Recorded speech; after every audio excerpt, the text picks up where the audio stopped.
Yes, our children, drink deep and feel the searing embrace of the first one. Now it is time for you to acquire what you came for. The burning in your veins is but a moment of discomfort in your transition to the great beyond. Now we welcome you to your eternity. Drink deeply, have faith, and join us in this sermon.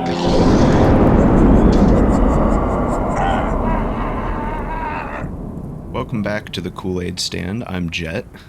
Did you know Stephen King got hit by a car? It's just something to consider. Just something to consider. I'm Stephen, not King. But you have been hit by a car. Yeah, I have been hit by a car before. Yes, that is true. Just something to consider. Just something to consider. Did you know famous Koolaid Stand co-host Stephen got hit by, almost said my last name, got hit by a car? Close. You almost doxed yourself. There's nothing we could have done about that in post either. No, nothing at all. So we watched Markiplier's new movie together recently, met up in person. We did watch Marcus Plier's movie. It was, if you don't know, it's Iron Lung. We watched this technically like last week. Yeah, last weekend. In our timeline. In our timeline, yeah, which is 2 weeks behind your current listeners' timeline, or viewers. We have video now. Yeah, it was good. I've had a lot of time to think about it now. I thought it was okay. So look, the game that it's based off of is like you drop in to an ocean of blood. You take some pictures. You get eaten by a fish, and that's it. Yes, this is what I've heard. Anything more than dropping into an ocean of blood, taking pictures, or getting eaten by a fish is created for to make the movie more interesting. So they did the part really well where he drops into the ocean and takes pictures and gets eaten by a fish. Yeah, and then everything else is additional, and I liked the additional stuff too. It's kind of Dead Spacey. Some Dead Spacey stuff in there, I think. Some cool body horror. Some intrigue for sure. Like there's a lot of details they slowly reveal over time. Like the fact that like Simon is a terrorist of some form. Yeah, or like might be a terrorist, might not be a terrorist. Involved in some kind of like extremist group for sure. Yes. And like may or may not have been responsible for the destruction of an entire space station. There's elements. I think I need a second watch, honestly, because there's some stuff that I was picking up on that I didn't really have time to like think about because there's a lot of other things to look at and watch. He finds this little charm of a leaf. I'm assuming it's from this tree of Eden. And the over the course of the movie, it gets cracked, and those cracks are the same as like the cracks in his viewport. Yeah, and I did not notice that during the movie, but after it was pointed out to me, I thought it was a cool example of parallel visuals, which the movie did a fair amount of. Yes. There's also an element of they're very brief mentions, but like, so the idea is that humanity is desperate. There are very few of them left, and they're dying. And something happened, and they've either been cut off from all of the rest of humanity, or all of the rest of humanity is gone. Yeah. And so they're searching desperately for anything, and they're digging around in this ocean of blood because they might be able to turn that into food or something, because they can't grow plants anymore. And there's been mentions that like when humans die, humans would become the soil, and life would persist out of that. So there's an element of like nihilism there, right? Where Simon comes from a sect of people that believe that humans just need to die already, so then something else can come out of it. At least that's what I was interpreting. And the rest of humans are trying to find a way to save themselves, as humans do. The movie gets really esoteric towards the end. which It does, you either will or yes. won't, which you either will or won't enjoy. That's the decision they made. So it's either good or bad. I liked it, but it definitely leaves you with more questions than anything. But I'm not really mad about that. Apparently the movie broke the record for the most fake blood used. Of course it did. It does take place in an ocean of blood. Yeah. They really covered him up in that stuff. They also put him in a harness, and, and I'm not sure why, but people definitely aren't mad about it. So Yeah, people enjoyed seeing Markiplier's titties. That makes sense considering his fan base. he's got some good titties too. So Yeah, he's a good-looking guy. He's a good-looking guy. He's fucking ripped. yeah. I liked the movie. I did too. I knew nothing about the game going into it at all. And yeah, that was kind of my like sole criticism of the movie. I did like the movie as a whole, but I left the theater being like, that was really ambiguous. I feel like I need to watch like an explainer video on YouTube to understand the plot, because there's probably something from the game that I'm missing. Come to find out, that wasn't the case. There wasn't that much to get, especially for a 2 hour and 7 minute runtime. But it's a long movie. But I liked it. Like the atmosphere was really tense. The visual effects were awesome. And it was, of course, just cool to see Markiplier on the big screen too. Yeah, absolutely. I briefly laughed when I first saw his face. And then it stopped feeling like I was watching Markiplier in a movie and started feeling like I was just watching a movie. I was impressed by him. Yeah, he genuinely did a good job. Like, he's not a crazy actor, but like I was convinced the entire time. Yeah. And you talked about how I guess there were fans of his who were saying he's not going to be any good at acting, but we have to go out and support him anyway. Yeah. And so there's an element to that when I say that I was impressed because he did better than I was expecting, I think, but it wasn't, I wouldn't even say that it was like a good performance given the circumstances. It was just a good performance. He just did a good job. It's funny. I've seen memes where it's like Markiplier caught sleeping with the director's wife, which is him and his wife. Which is him and his wife. I think it's funny.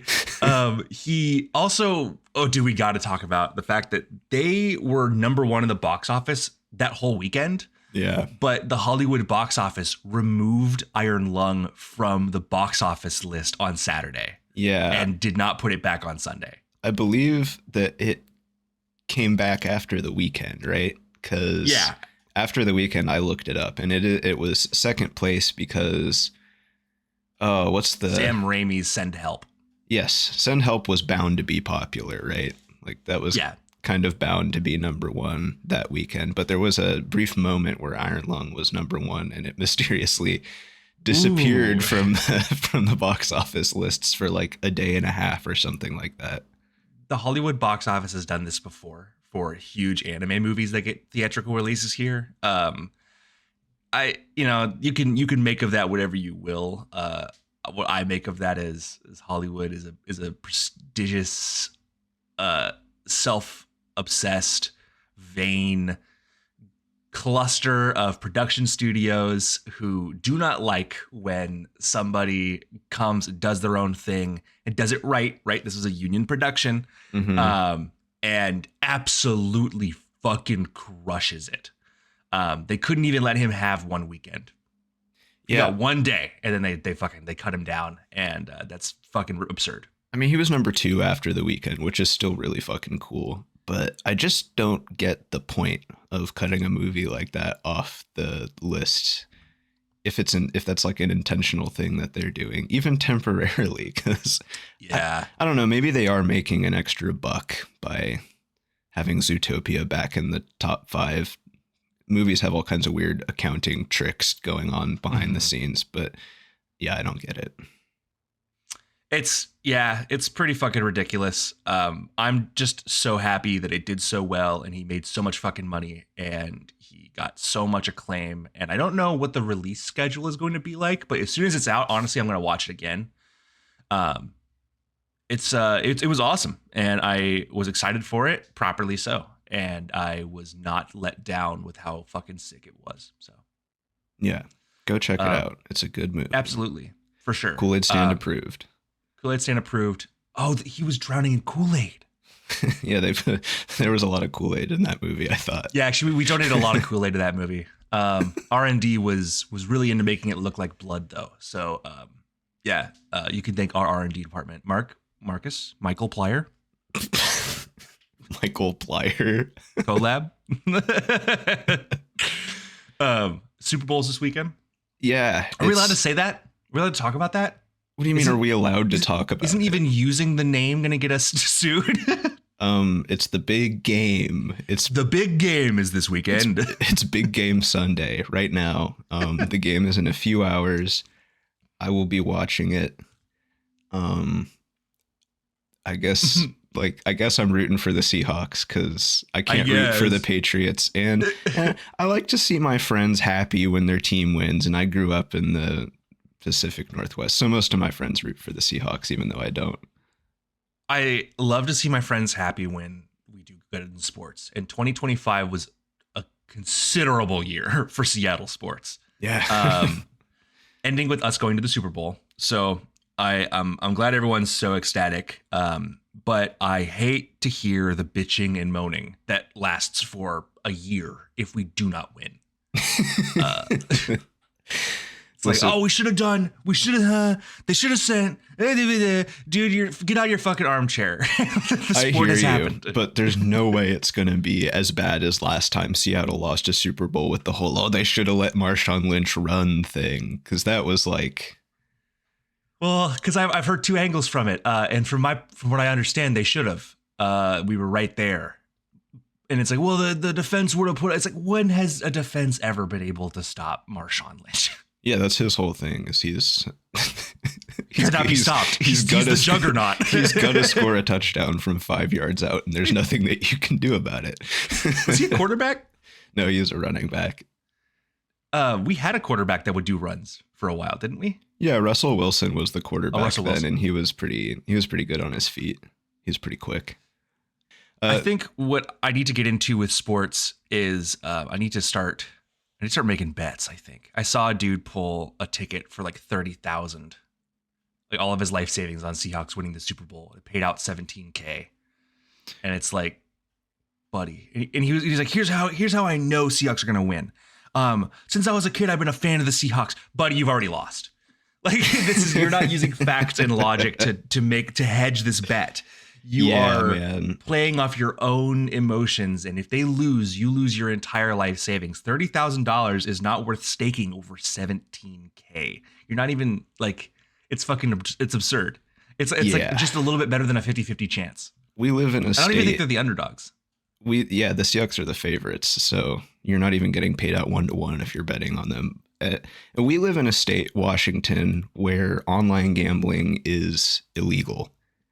And it is still clear that there is a fucking epidemic of sports gambling developing in this country, and even in this state where it's not even legal. Yeah, they can also like make advertisements for sports gambling on national broadcasts here in this state. It's not like reduced in any way. Yeah. So like, I guess the idea is like, you have to come to another state where it is legal, then you can start gambling. But like, you could also just log in on your phone. Like it's not, you can't use apps like FanDuel and DraftKings and stuff like that in Washington because they know your location and they will not allow you because online gambling isn't allowed here. But you can still gamble all you want online in Washington. And that's what the episode is about today. Couldn't you also use a VPN? Yeah. You might be able to use a VPN, but you have to I think they have pretty good ways of not allowing people who live in states where you can't online gamble to use actual gambling apps. But anyway, yes, gambling, love it. Love gambling. I love staking my money up for risk. And the house always winning. Love that part too. I like how I get nothing and another establishment that has all the money continues to make all the money. Yeah, today I want to talk about what is legally, technically not gambling, and it's a distinct financial instrument known as a prediction market. What do you know about prediction markets? You know about these a little bit, right? Yeah, I know that they try to pretend to be futures. Do you explain what futures are? I don't talk about futures specifically. Okay, so a future is a portion of the stock market, which, let's be real, is gambling. But the futures market is like it deals in, you're basically hedging your bets, is what they're called literally, by the way. This is why it's gambling. You're hedging your bets that a market for an item is going to go up or go down. So like, let's say I buy 3 share in the hay market from a group that basically is like, our hay is worth this much now, but demand is going to go up for hay.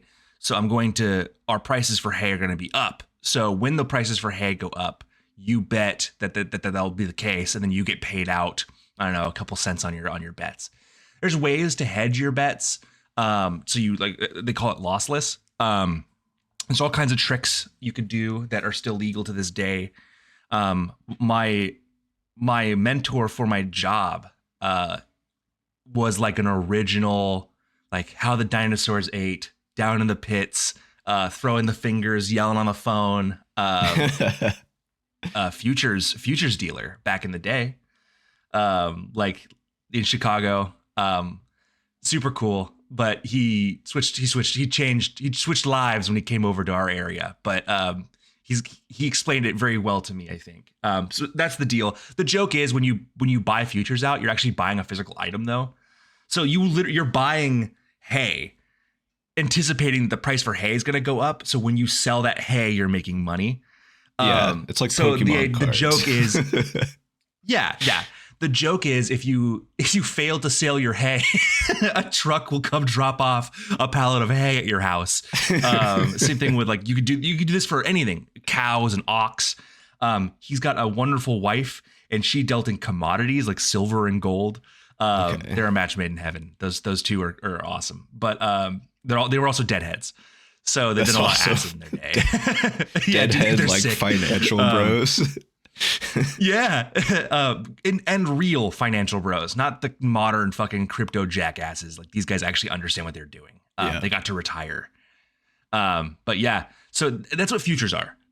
Prediction markets attempt to pretend to be futures because they're like, oh, you're making a similar bet. You're hedging your bet against the future of a market. And it's like, no, you're betting. Yes, on a basic level, shit that you cannot. You're investing in a certain outcome occurring, which is just gambling. Yeah. You're not buying and selling commodities for profit on the back end. Like you're literally just saying this is going to happen, and by this degree of absurdity, and you're going to get paid out by that. Yeah, I don't need any lead up in this episode to feel comfortable telling you that it's all gambling all the way down. And if you haven't heard of prediction markets, or maybe you've heard of them, but you haven't learned about them, I'm delighted to be the one to tell you that they are the dregs of the gambling industry. And let me say, making the gambling industry look good takes some serious work. And that is what prediction markets are doing, I think.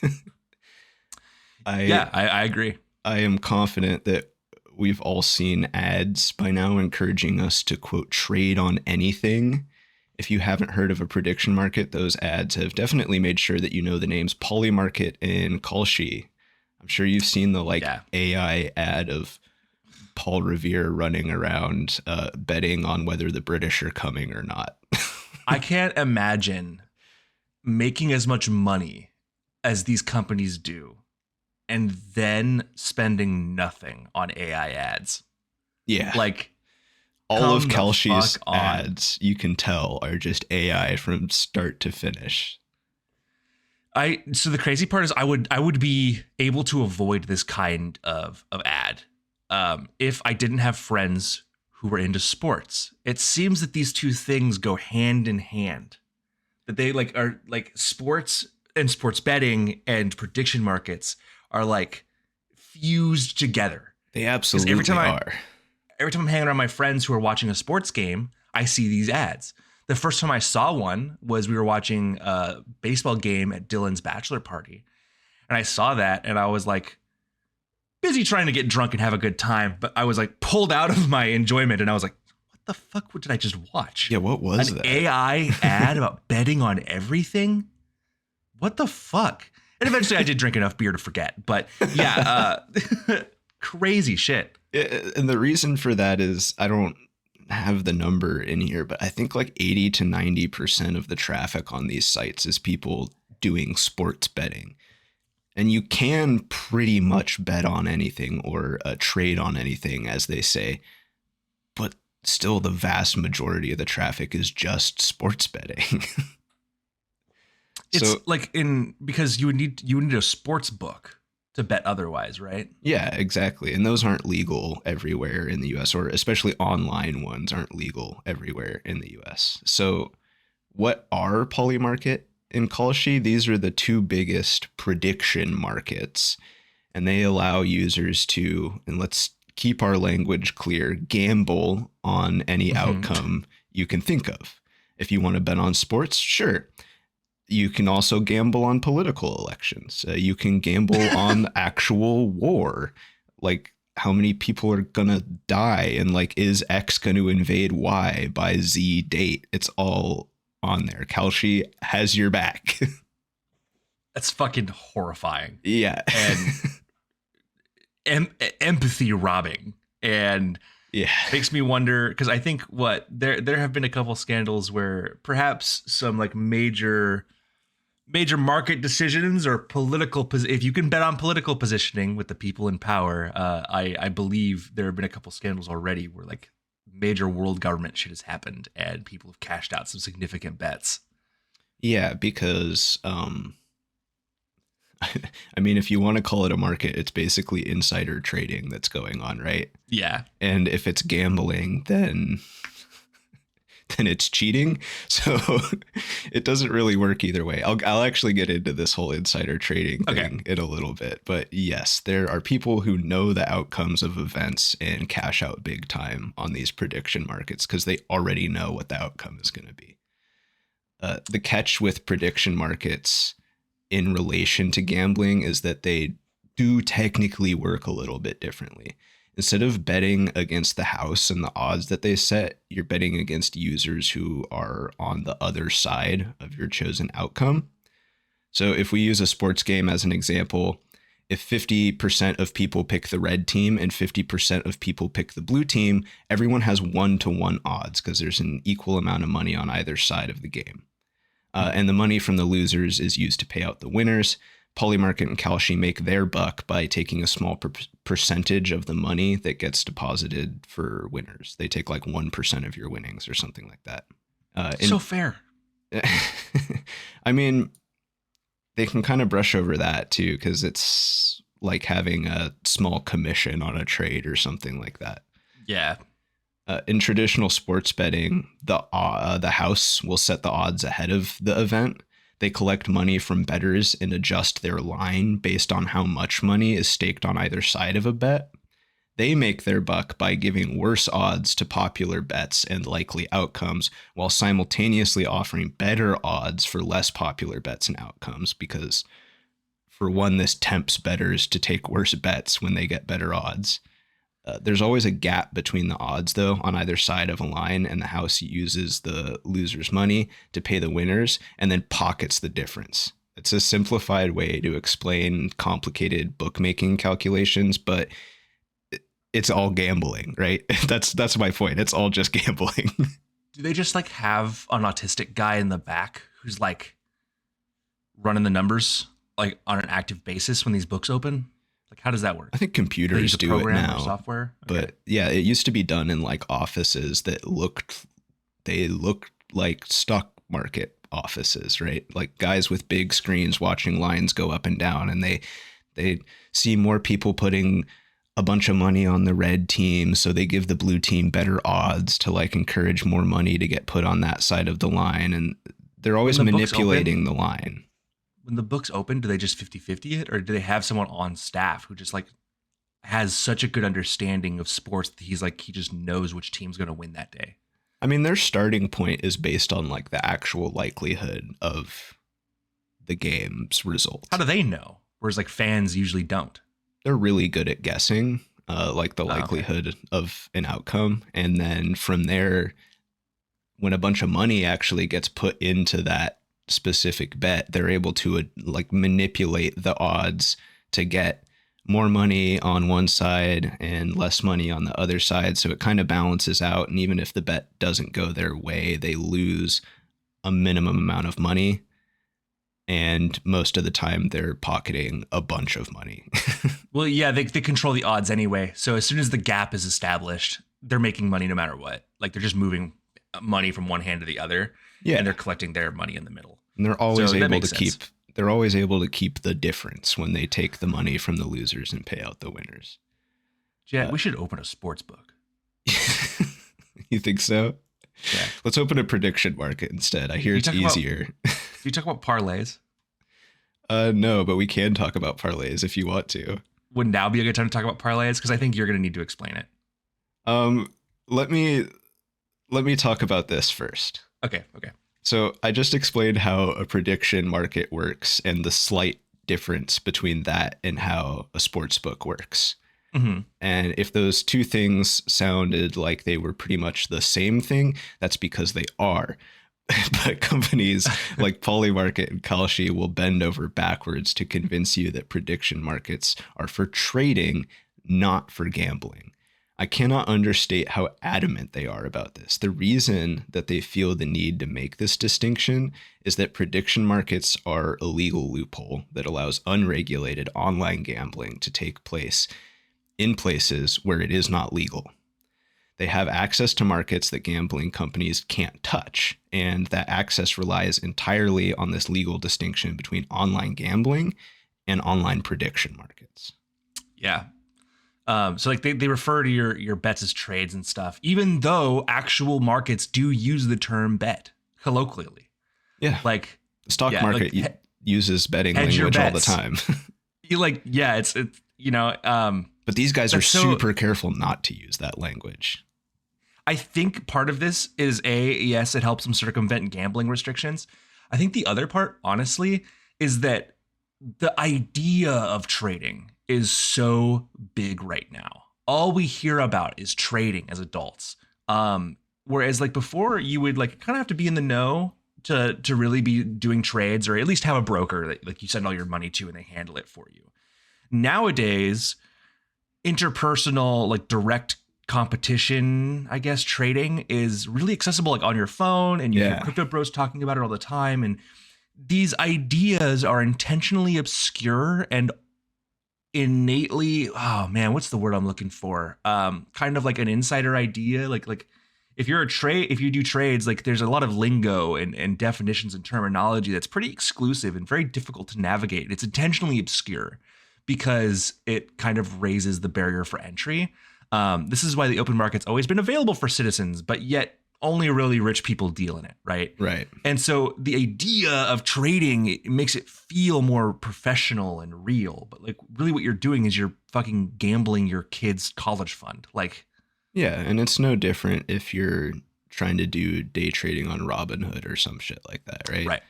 It's and I need to say right now, if someone is winning in the stock market, it means somebody else is losing. Yeah. That's how it works. Also, people who are like investing money on their phones and consistently making money off of it are almost always the people who are like putting a chunk of their money into a fund and letting it sit for years. Yeah. It's not and putting people, 15% of whatever they make back into it or whatever. Yeah, it's not people who are making stock market bets. And No. It's also not people who are gambling on prediction markets. You wanted to talk about parlays, though? You have something Yes. to say about parlays? Well, because that's really where they fuck you, right? Like they're already fucking you so bad. Yeah. But like parlays, I know a lot of these apps like DraftKings, or I'm sure, I guess prediction markets don't have parlays, but like DraftKings and stuff, I know basically goad you into placing parlays, which is like a sequence of bets, and your odds are fucking astronomical if like your parlay plays out, right? But it's also astronomically unlikely.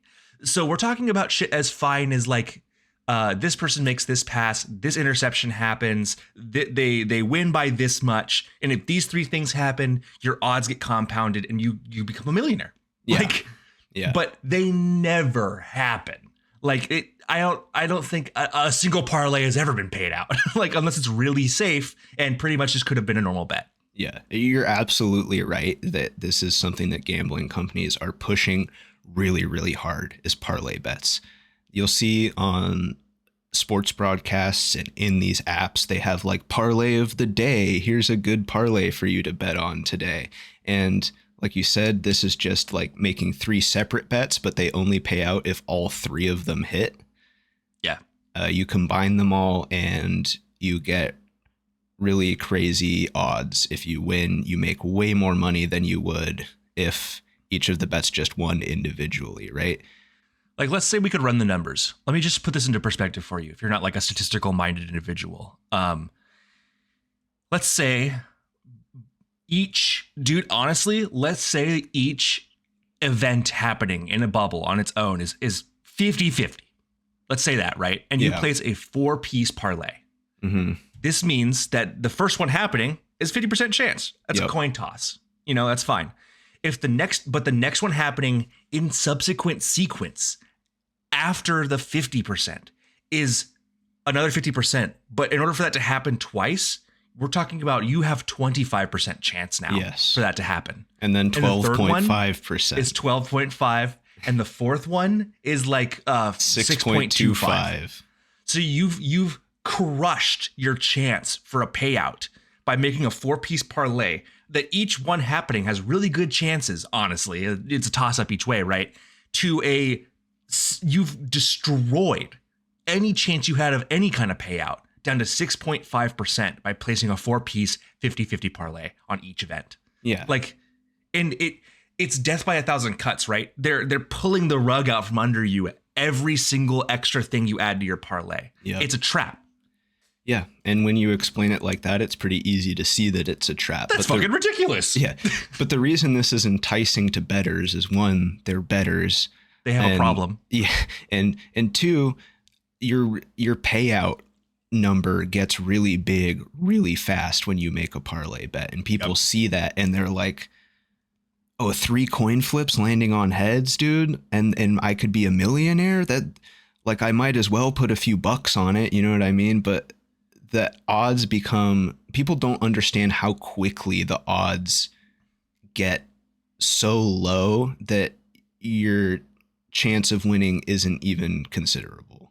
Dude, if the way I've always been able to get myself to stop gambling, I have other vices. Gambling has been a pretty easy thing to avoid for myself, because if I took you and I sat you down in front of me and you didn't get to look at any pretty lights or anything cool, and I put a fucking pair of dice in front of you and I said, okay, give me $3,000, and if I roll this dice 3 times and it's a 2 or a 1, then you make money. You'd be like, this isn't fun. This sucks. Yeah. I hate those chances. Like, but people, they have, not people, but like these establishments have all these ways to trick you into not seeing the dice and obscuring those odds and making it as fun and cool as possible to just fucking rob you blind. Yeah, it's extremely manipulative, and prediction markets are even worse in that regard. Real quick, we fell for this. We thought we could be good at blackjack, and we had one good run, and then we came back and we were like, we got it. We're gonna be able to play for a couple hours and have a good time. Yeah. And then we didn't do very well because obviously the odds aren't, and we didn't have perfect play, and we didn't know how to count, and we didn't do enough strategies to like give us as much advantage as possible. So that we had like 42% or whatever to make money. And we played for like 45 minutes. And we went with my dad, who like went to go play a game he didn't understand how to play, like Pygow or something. And he walked out having lost no money at all, but he played for like an hour and a half and he had a good time. Which was and we our had a goal going in. We had a bad time. Yeah. Like, yeah. I wasn't expecting to win $1 million going into that night where we went to go play blackjack, but I was expecting to like get to play for a little while. And that was when I learned, well, it just depends on the night. If you're going to go do it, you got to be ready to spend your money, lose it in half an hour, and you got to be ready to be able to just get up and go after that. Yep. So with prediction markets, back to those. One of the distinctions you'll hear them make most often with gambling is the idea that prediction markets are peer-to-peer markets in the same way as the stock exchange. You'll often hear these people make the point that prediction market users are not betting against a house, that there is no third party setting the odds. Rather, they argue that you are investing in an outcome that is opposed by peers who believe that the opposite outcome will occur. They claim that the odds of any given prediction are based solely on the number of people who agree with you versus the number of people who don't. As far as betting goes, I do prefer this to a sports book. I will talk about it shortly. This is simply not true. Yeah, but the idea is nice, right? There's no way that this is the case. Yeah, it's not. The idea is nice, and I'll explain why it's not the case. But yes, the idea that you don't have a house pulling the line back and forth to set the house up to make as much money as possible is nice. But in the background, that prediction markets are just also doing that. To me, this sounds like a technicality at best. I say that because I think it's a little misleading to say that traditional bettors are only betting against house odds. And because house odds are modified by the amount of bettors on each side. Exactly. Yeah, we talked about it a bit already. You might think that sports betting odds are based entirely on the actual likelihood of an outcome. This is mostly true, but what people may not understand about sports betting is that the house also adjusts its line based on where bettors are putting their money. To explain it a little bit more than we already have, you get better odds on a bet if you make a less popular pick, and vice versa. For example, if the vast majority of people are betting on the red team, you'll get pretty good odds if you decide to bet on the blue team. Bookmakers adjust the odds in this way, not because of the actual likelihood that blue is going to win the game, but because they need enough money on blue to cover the payout if red wins. Yeah. And this mitigates their losses if an unlikely outcome occurs and allows them to make even greater profits if the more likely outcome. A bunch of people bet on the underdog. Yeah. Yeah. My point is that even in sports betting, you aren't just betting against the house, right? Your odds partly depend on where other bettors put their money. It's the exact same thing with prediction markets. You're investing in an outcome with odds based on where others put their money. The only difference with prediction markets is that the house doesn't set the line. They just take a cut of your winnings. So at least that's the idea. Pick your poison, right? It's the same fucking thing.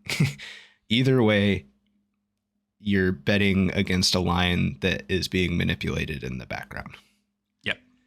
Another argument you'll hear in favor of prediction markets is that they have value as a real-time news source. I don't know if you've heard about this. I learned about this like this week. Never heard about this, but I'm already fucking laughing in the face of whoever could ever make that statement. You should be. I don't think that they have any more value as a news source than betting odds do, frankly. Yeah. But that hasn't stopped networks like CNN and CNBC from partnering with Kalshi. If you watch sports these days, the broadcasts are a constant barrage of betting odds for the game you're watching. And now imagine your news broadcast looking like ESPN, but for the elections. To me, it's all just gambling advertisements. Oh man, I feel so bad for people who are sports fans as a default, but I also feel so bad for people that are sports fans. Just like it, and also if they have a little bug for gambling, dude. because you can't even watch sports anymore without being inundated by like gambling. Yeah, I'm tempted by it sometimes. I don't gamble on sports because I kind of have to consciously make the decision not to, because it's always in my fucking face. Now imagine you're watching the news and they're barraging you with Kalshi ads on the likelihood of like the US launching a missile at Iran tomorrow. And they're like, oh, here's the odds of this happening. They're framing it as the news. We're telling you how likely this event is to happen. Those but aren't. Is that not just a gambling ad? It's also not the news. You're saying that X amount of people sampled are saying this is going to happen based on what fucking metric? Yeah. Like, and on top of all of this, like, it's just, what a horrifying market to attach to betting. Because as we've described, people are just like attached to sports on an emotional level. Like it plays into human tribalism. We like to attach ourselves to a group. And like you've talked about sports being a beard and stuff, and I think this is part of why. And in general, like these people, they have like these lifelong like fandom almost connections. Fuck it. Actually fandom connections to this stuff. Like it's people talk about sports. Fantasy football is football fan fiction. Without the fucking, yes. Oh my God. Hey, there's a reason they call it fantasy. It's making your fantasy team. Oh my God. So with this level of attachment and deep connection and frankly almost obsession to attach gambling to that, it's different than cards on green velvet. This is attaching to your emotional core as like your main. Dude, if someone was like, I wouldn't, but like I could see how if people are like, oh, the next fucking Ultra Magnus dies in the next issue of Transformers. Make your bets now, buddy. Like I wouldn't do it, but I could see how people would like would get sniped by that. Yeah, you know what I mean? Like you're hitting the nail on the head in terms of why this shit is so manipulative. And damn, yeah, but yeah, people are like, it's not gambling, it's a market, and it's like a valuable. It's real-time information. It's a valuable source of real-time information. No, it's not. No, it's not. The idea. It just isn't. The idea behind that is that prediction markets are kind of like a giant survey. I know that's wrong, but I just want to explain what the thinking is, right? No, I think they are. I think you're right. They're not, and I'll explain why they're not. But the idea is that a prediction market bet is like a giant survey. If a wide range of people with different opinions, values, and sets of information all weigh in on an outcome, then you'd assume you have a nice varied survey sample. And with a good sample, the resulting odds will be closer to being statistically accurate to real life. Theoretically, this would give you a truthful and unbiased picture of certain events and the way that they could unfold. I follow the logic. I think it's flawed, and it's also just kind of not true. Okay. There are a few reasons why this unbiased real-time news theory doesn't work, but let's start with the most obvious. Access to prediction markets is not universal, and many people, such as ourselves, would choose not to engage with them anyway. That means that the statistical sample is tainted right from the start, because you're only including people who like to do prediction markets.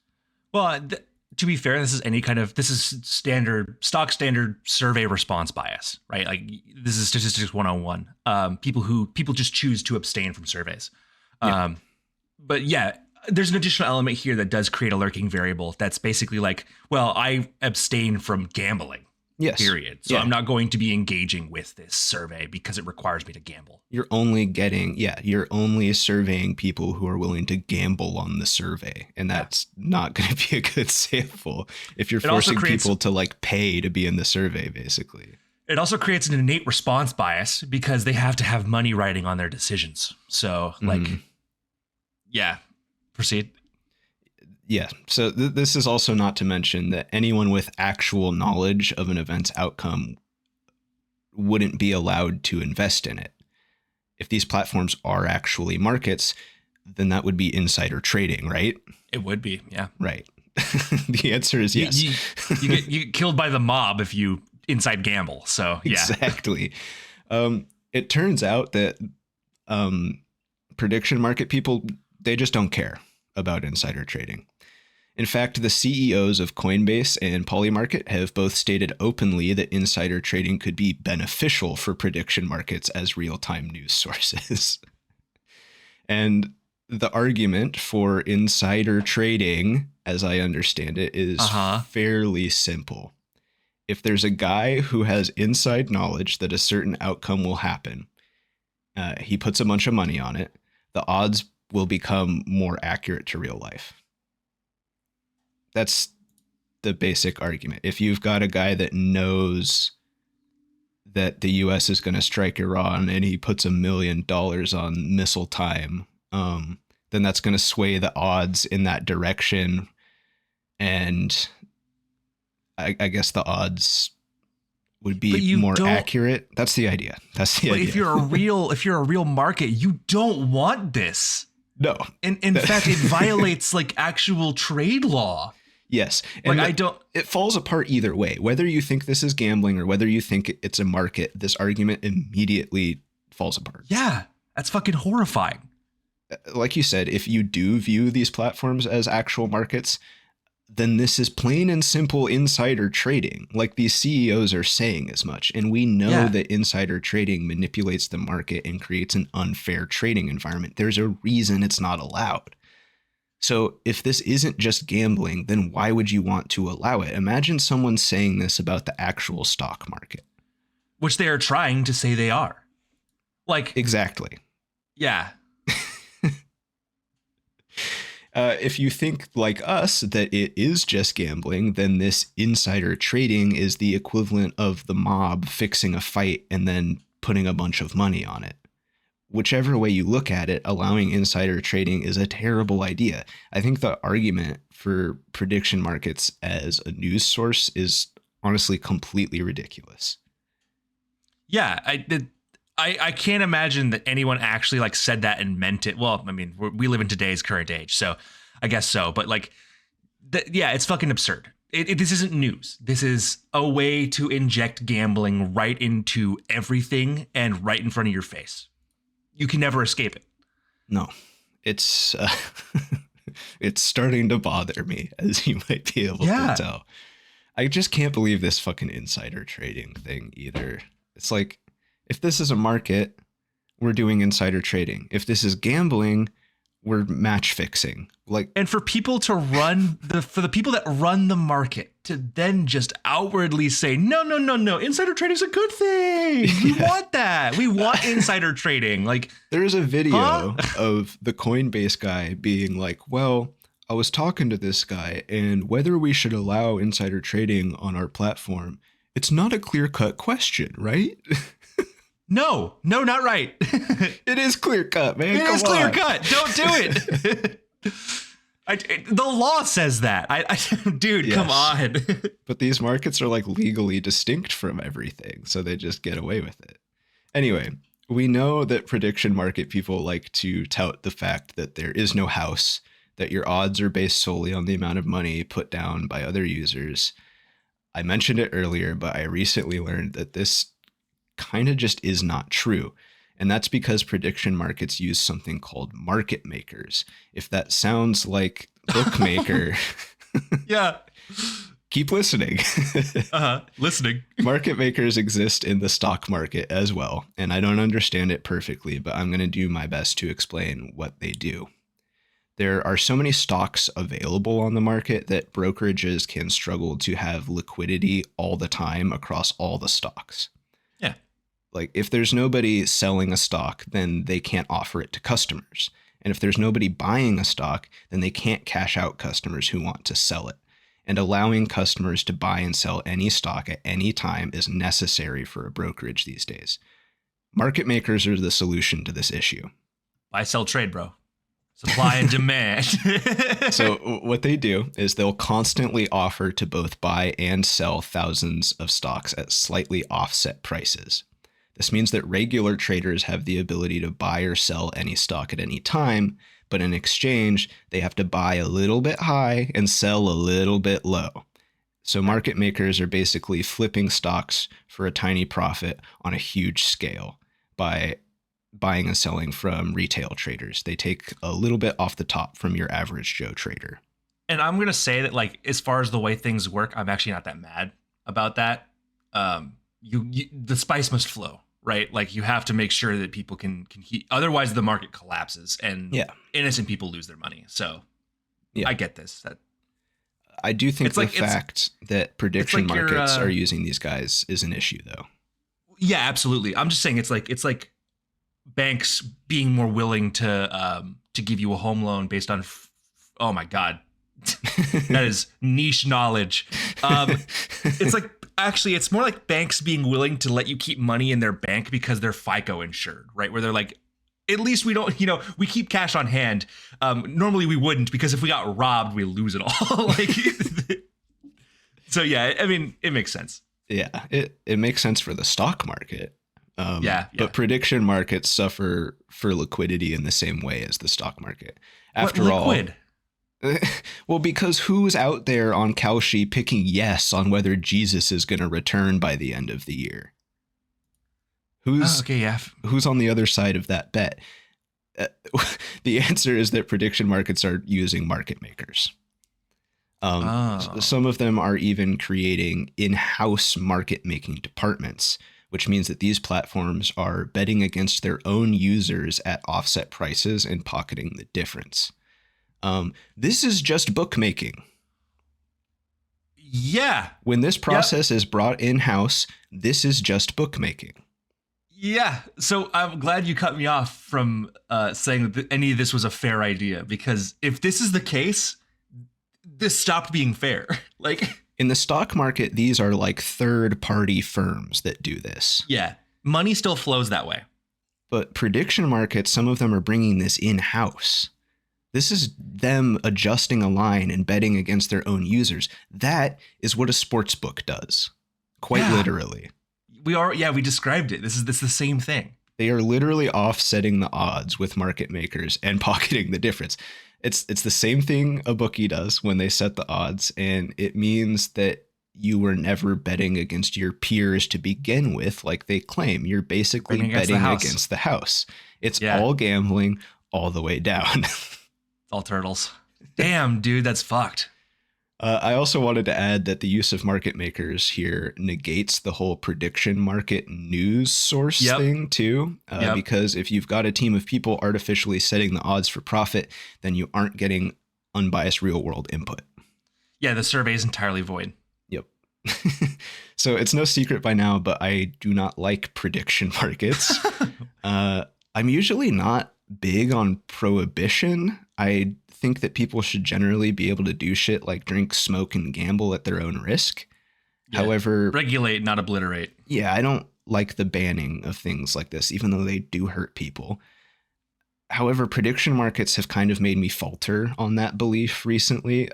I think that the reason why is because I don't see people being given agency by these platforms. I see people being exploited for all that they're fucking worth. Yeah. And those are two very different things. It's because it's unregulated. So the reason that you and I are pretty anti-prohibition, I'm pretty sure, is the same. And it's that this shit happens no matter what. So when that happens, you create a culture and environment of hush-hush abuse that takes advantage of people and hurts them with unregulated, warrantless effect. So when you regulate instead, then you can force the environments that these, let's say, vices take place in, to make sure that, when people are harmed by them, they have recourse. And that when people are harmed by them, they feel okay talking about it.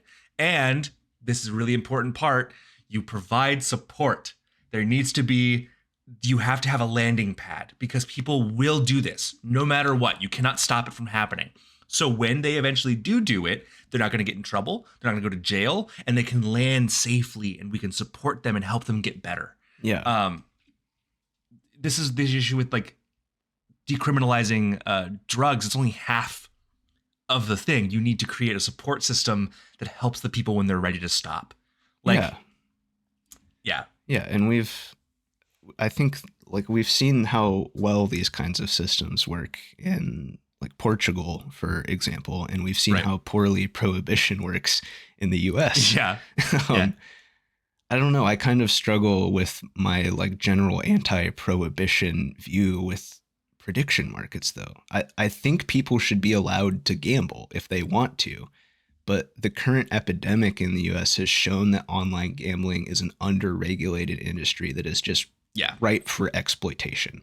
Yeah, and exploiting it is. And prediction markets are like the ultimate example of this because there is a lot of regulation on online gambling, and it's far from perfect, but it's better than literally nothing. Yeah. Prediction markets, they get to avoid even the most basic gambling regulations. For example, casinos and sports books are often required to have enough money on hand to cover all bets and withdrawals at any given time. That can mean hundreds of millions, if not billions of dollars on hand. Prediction markets are not required to do this, so the barrier for entry is incredibly low for any business that wants to start one. They can allow betting at huge volumes while having little to no money behind them. So that's dangerous. Yeah. And since they aren't legally considered gambling platforms, prediction markets can also operate anywhere in the US. This is especially glaring in states that don't allow online gambling. We live in one of these states, and the encroachment of prediction markets has been clear as day. I wish I had more to say. I'm just so fucking... The fact that they don't actually have to have money on hand, that they're like promising to move, teeters this into Ponzi scheme. Yep. Like... Yeah. Yes, it does. My God. In Washington, you can only gamble if you're physically in a casino. Online betting apps like FanDuel and DraftKings are not allowed here. This is a good thing for our gambling market, by the way, because this supports indigenous individuals who run these things. Like, and a lot of their communities make a lot of money based on these casinos. Like, I wish it wasn't the case, but I'm glad that we regulate it and require you to get your ass into the casino because go pay them money. Like, yeah. It's how it works in this state. Tribes make a lot of money off casinos often. Yeah. With the rise of Polymarket and Kalshi here, though, everyone suddenly has access to online betting anywhere, anytime. Even online sports books like Prize Picks are offering their own prediction markets in Washington now, even though they're a betting app. And the state isn't able to control them since none of the gambling laws apply to them. They're coming in and they are eating the lunch of the native casinos, and they are just, you can't regulate them.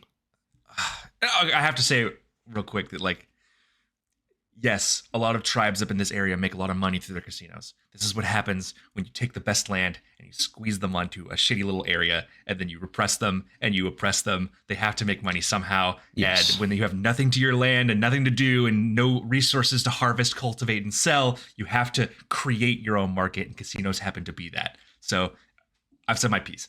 But yes, the circumstances that got us to that point are not good. No. But now this shit is even taking that away from these tribes. That's fucked. So yeah, if I want to get on that platform, that's fucked up. In general, this is fucked up because they're coming to this state where normally you wouldn't be allowed to do all this shit, and they're just making it easy for you and doing it. And all this shit is always through phone apps on your phone, which we are already obsessed with, which we already spend all of our time looking at today, looking at mine right now. Like I have notifications right here. They are sending you push notes. They're like vibrating your fucking phone when the sports games are going. Like they're goading you actively to always be betting. And it like these calls to action through notifications on your phone. Like there are multiple reasons why this is so fucking horrifying. And you can bet on a whim on your phone too, which is part of the issue. It takes 10 Very seconds little. If you have one of these apps to pull out your phone and make a bet. They make it as easy as possible. Otherwise, I have to get up, drive to the nearest casino and sit down at the green and like play cards, Yeah. roll the dice, spin the wheel, or like go to a casino, like a what the fuck are they called? They're Slot machine. Slot machines. Thank you. So they don't go ka-chunk anymore. They should. Or go to the fucking sport book and like place my fucking bet at the kiosk and sit down and watch the game with everybody. Like I have to get out and go do it. Otherwise, I can sit here and do it from my home. Yeah. Yeah, it's not good. It leaves me wondering. I ask myself, should prediction markets be allowed at all? I don't think so. And I'm still kind of torn on this because I do think that people should be allowed to gamble if they want to. And this isn't inherently a worse kind of gambling. I think the issue is just that they're not regulated. I think if they were regulated in a similar way or even just the same way as casinos, I might be fine with it. Okay, it just needs to be different. So if the original version of what you described was the case, then I'd be okay with them. When you're just betting against other people and there is no house in the middle and they take a cut off the winners, that's fine. But like creating artificial betting circumstances to move the numbers around and create their own line just turns it into a sports book. And I don't think it needs to be independent and separate. Additionally, I don't think that they should be able to link up with fucking like try to pretend that they're news. On top of all of this, I don't think that they should allow insider trading. And if they can't regulate that, then it needs to not be a thing. Yeah, I'm not like anti-sports book. So I think and again, the hard part about saying this is that this isn't going to happen. But if there was a prediction market who was like, yes, we're just a different kind of gambling. I'd be okay with that. And we're the house. If they were regulated the same way, I don't think I could have more of an issue with that than I do with sports gambling. You know what I mean? But they get to pretend that they're not gambling. Yeah, that's my issue. And the fact that they get to pretend that lets them exploit people like crazy and lets them exploit markets that they're not supposed to be in. Yeah, and also some of this shit shouldn't be bet on. I don't know. People bet on anything, but I'm trying not to seem like a pearl clutcher, but look, dude, I don't need people betting on the return of Christ or if we're gonna bomb Syria or how many fucking innocent children the IDF are gonna slaughter. Like I don't, it's just not. I don't need it to happen. I don't see a point in it. Yeah, and if these also what this encourages is if there's stuff like that available, then like world leaders are going to be tempted to conform and bet. You know what I mean? Mm-hmm. Like if I literally hold the power to make something happen or not, I could have someone put a shit ton of money down and then make it happen. Like the Trump administration is invested in prediction markets pretty heavily. I assume that's part of the reason why, not to sound like a conspiracy theorist, but it would be pretty easy for them to just go and make hundreds of millions of dollars. Yeah. That's a problem. I think regulation is kind of the only way out without prohibition. I don't think it always has been. I don't think we're going to get it, unfortunately, but I guess I hope we do. Like, yeah, taxing it maybe, or I don't know, like getting some other, we need other regulatory bodies involved here. This needs to be handled by probably the gambling board. And also like we need some rules around this stuff because it's rampant. It exposes people to too great of risk, which is exactly what we are supposed to stop as a society and government. We need to reduce exposure and risk, but yeah, it's bad. And as bad as I think that prediction markets are turning out to be, they're also pretty funny. Okay, so yeah. I wanted to have a bit of fun with this topic at the end here. I want to take a look at some of the most ridiculous things that Polymarket and Kalshi will let you bet on. I just scrolled through these websites last night and found some stupid shit that we can put money on. These are bets you can literally make right now. Yep. Like you could actually make these bets. People are actually staking money on this. Yeah. So, and I've got like the volume numbers of how much people have been putting on these things. So you'll go, what the fuck, when you hear these numbers. My first one is, will Jesus return by 2027? I already mentioned it. This is one of my favorites. Polymarket has this at 5% yes, he will return, and 95% no. There's over $1 million in volume on this outcome. And this is the line that's going to make me switch sides, I think, because this is just free money. Right. Well, I don't know. I guess you never know, right? But the numbers are probably nuts on yes.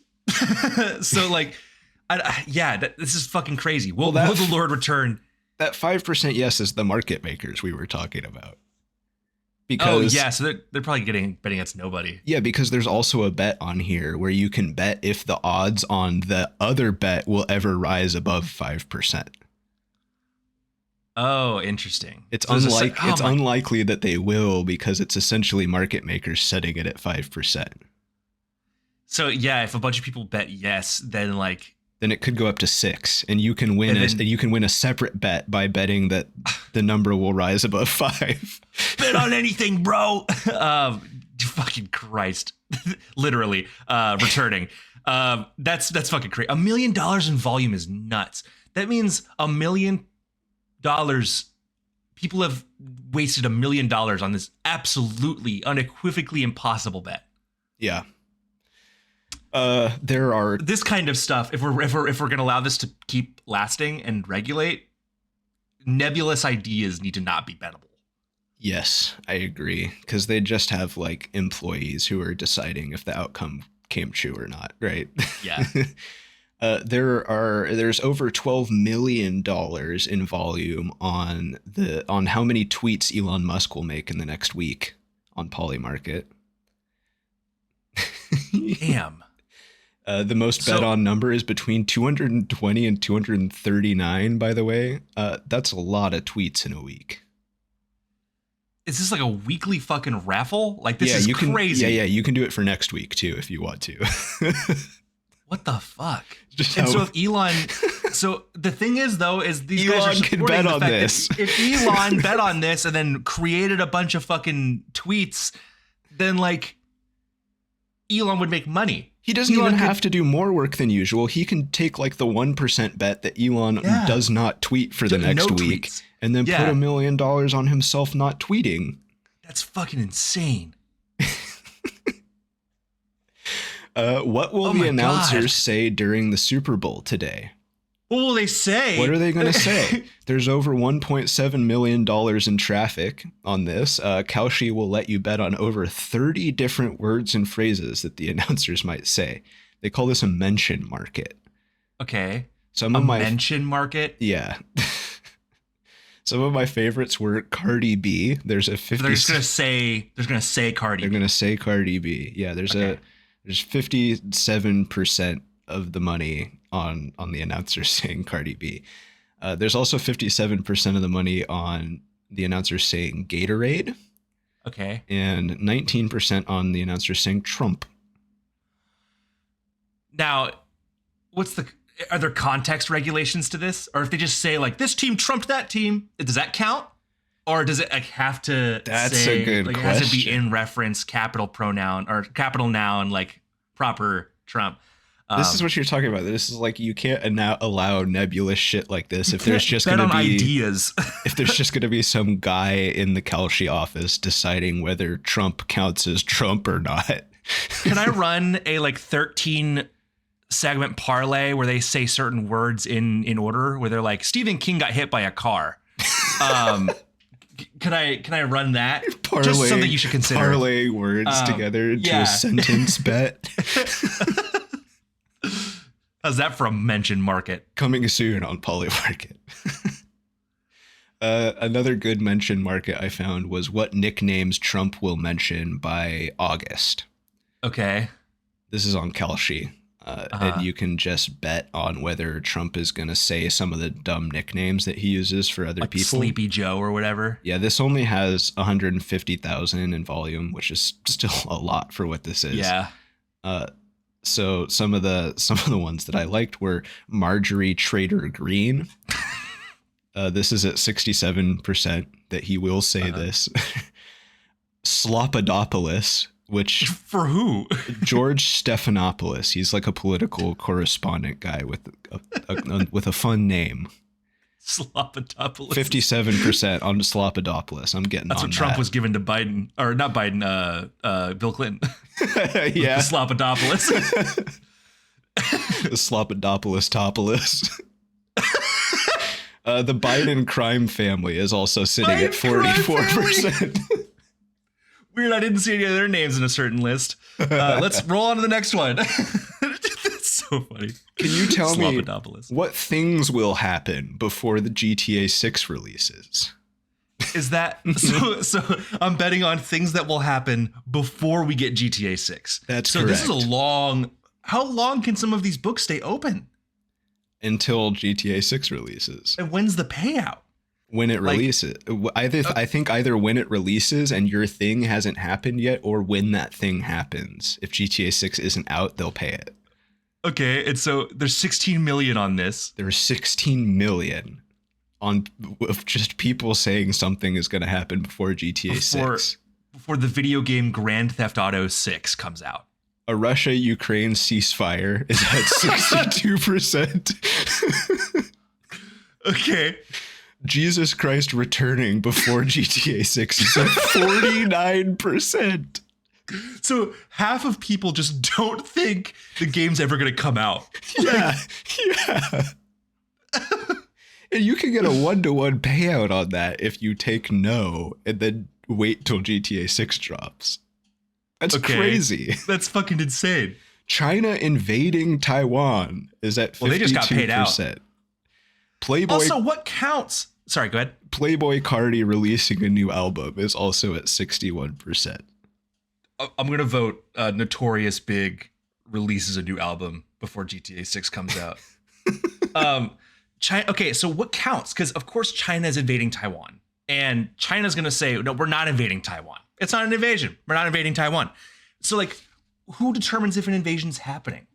Like, yeah, Kalshi is like, we don't want to pay out on this. It was a policing action. Yeah, right? Like, okay. It is just employees that decide, though. Like, the company that runs the market has final say on whether the thing happened or didn't happen. Weird. Next up, I have how many measles cases will there be this year?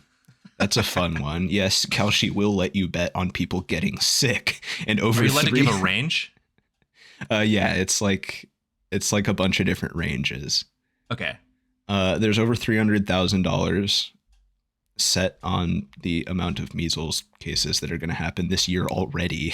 It's February. This is also something you shouldn't be allowed to bet on. No one should be able to make money on the suffering of others. Yeah, I just feel like that's a pretty basic human thing. Yeah, this one is kind of a glaring example of that. Yeah. People seem to think the number is going to fall somewhere between 4,000 and 8,000, if that matters to you. Fucking Christ. And what kind of news value does that provide to me? None. Some people think that this is going to happen. I don't fucking care. It doesn't is the answer. Jesus Christ. Will Stranger Things release a new episode this year? Yes, this one is asking if Stranger Things, a show which has already ended, will have a new episode this year.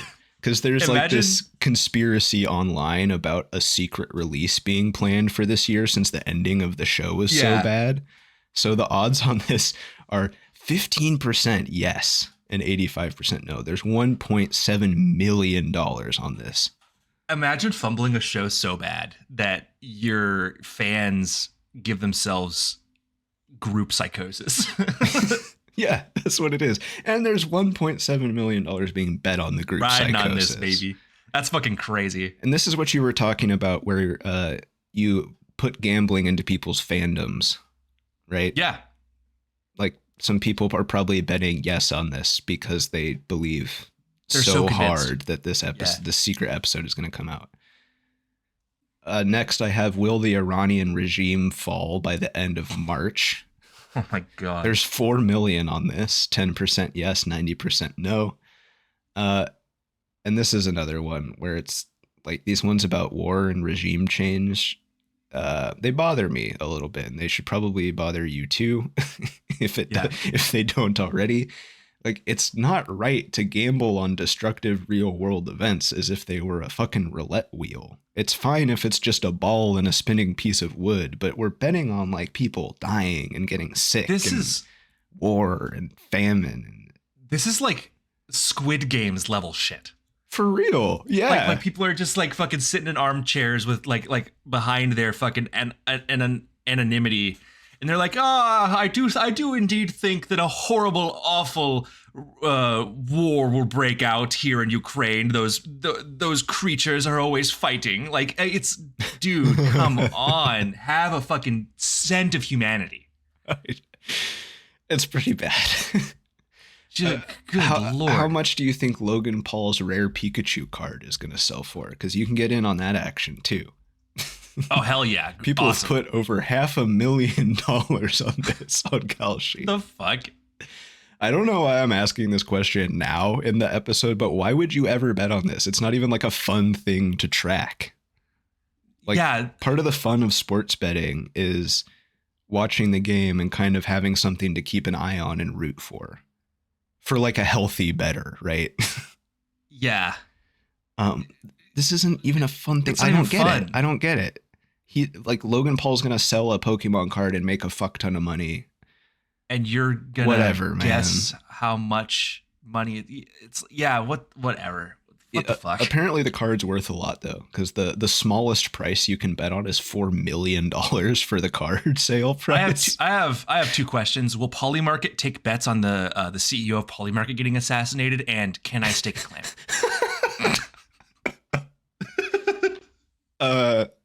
I mean, insider trading is allowed, so I don't see why not. For legal reasons, that's a joke. And my last one is an honorable mention for just what is the weather going to be today. This is a day-to-day one. Yeah. So where? Kalshi has an entire tab on their website dedicated to what they call climate markets. And this is just people gambling millions of dollars on the weather and the temperature in major cities. What the fuck? Gambling on the weather is like some truly degenerate gambler shit. I can't tell if you're being ironic or legit, but like, also it is though, right? I'm not being ironic. Okay. Gambling on the fucking weather? There's got to be something more fun to gamble on. Play a game, have fun, do something. Like, what a fucking ridiculous thing to gamble on. That's like, give me the over under on how long it's going to take this paint to dry, and then I'm going to sit here and watch it. Like, gambling on the weather, dog? Oh my god. Or sorry, investing in a climate market. What you Can I get the numbers on this grass growing? How long? Oh my god, that would be one of the best jokes we've had. Holy shit. Paint to dry. Can I get an over under on when we're gonna get assassinated for talking about this? Oh shit. See ya.